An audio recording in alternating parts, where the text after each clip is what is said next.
யார் இந்த ஹீரோ யாருன்னு சார் நம்ம தலை அஜித் சார் தான். ഞാൻ ഞാൻ ആര് പോയി അജിത് സാറ് ഞാൻ ആര് ഡയറക്ടർ ആര് അപ്പം സാർ നമ്മ നയൻതാര മാഡത്തിൻ്റെ ഹസ്ബൻഡ് അവരുടെ ഹസ്ബൻഡ് വിഘ്നേഷ് ശിവൻ സാർ. ഞാൻ ഈ വാർത്ത ഞാൻ കണ്ടിട്ടുണ്ടായിരുന്നു. ചെയ്യുന്നത് അജിത് സാറിൻ്റെ പടം ഡയറക്ടർ ചെയ്യുന്നത് വിഘ്നേഷ് ശിവനാണ്. എൻ്റെ കിളി കംപ്ലീറ്റ് പോയി. ഇത് ഞാൻ പറഞ്ഞു എനിക്ക് 85 ദിവസം ഷൂട്ട്. പുള്ളി പറയണ പടത്തിലെ സന്താനവും ജിബിനുമാണ് മെയിൻ രണ്ട് ക്യാരക്ടേഴ്സ്. ഇദ്ദേഹത്തിൻ്റെ right and left hand character ചെയ്യുന്നു. എന്നെ അയക്കാൻ പറഞ്ഞാൽ വിഘ്നേഷ് എന്ന് പറഞ്ഞു. ഇത് അജിത്തിൻ്റെ അടുത്ത് അജിത് സാറിൻ്റെ അടുത്ത് ഉൾപ്പെടെ പോയി എൻ്റെ പ്രൊഫൈൽ.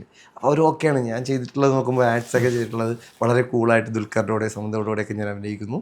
പിന്നെ ഈ പറഞ്ഞ പല സംഭവങ്ങളും ഞാൻ ആഡ് ചെയ്ത് വിട്ടിട്ടുണ്ട്.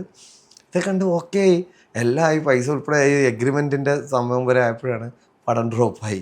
ആ പടത്തിന് പകരം കയറിയ പടമാണ് അന്ന് വിടാമുയർച്ചി എന്ന് പറയുന്നത്. ഓക്കെ, വിടാമുയർച്ചി. അന്ന് ഞാൻ ആക്ച്വലി ഇത് പടം നടക്കണില്ല എന്ന് ഞാൻ ഫൈനലായിട്ട് അറിഞ്ഞ സമയത്ത് ഞാൻ ലിറ്ററലി ഞാൻ ഹോസ്പിറ്റലൈസ് ആയി. ഞാൻ അമ്മാതിരി ഞാൻ വെയിറ്റ് ചെയ്തിരുന്നിട്ട് ഇത് കിട്ടും എന്നൊക്കെ ആയി. അത് ഞാൻ റിക്കവറായി തിരിച്ചു വന്നു.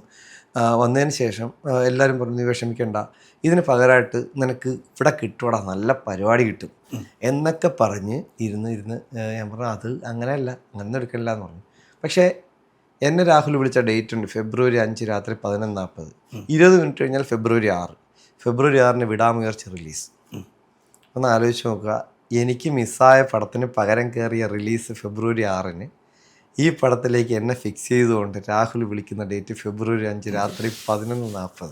എനിക്ക് പോസിറ്റീവാക്കി നിന്ന എല്ലാവരും എന്നോട് പറഞ്ഞൊരു സംഭവം ഉണ്ടായിരുന്നു, നിനക്ക് ഇവിടെ നീ നല്ലൊരു നടനാണെന്ന് പറയുന്നൊരു ക്യാരക്ടർ ഇതിന് പകരമായിട്ട് നിനക്ക് കിട്ടുമെന്ന് പറഞ്ഞ് സമാശ്വസിപ്പിച്ച ഒത്തിരി ആൾക്കാരുണ്ട്. ഞാൻ ആ മൊമെൻറ്റിൽ ഞാനത് ആലോചിച്ചു.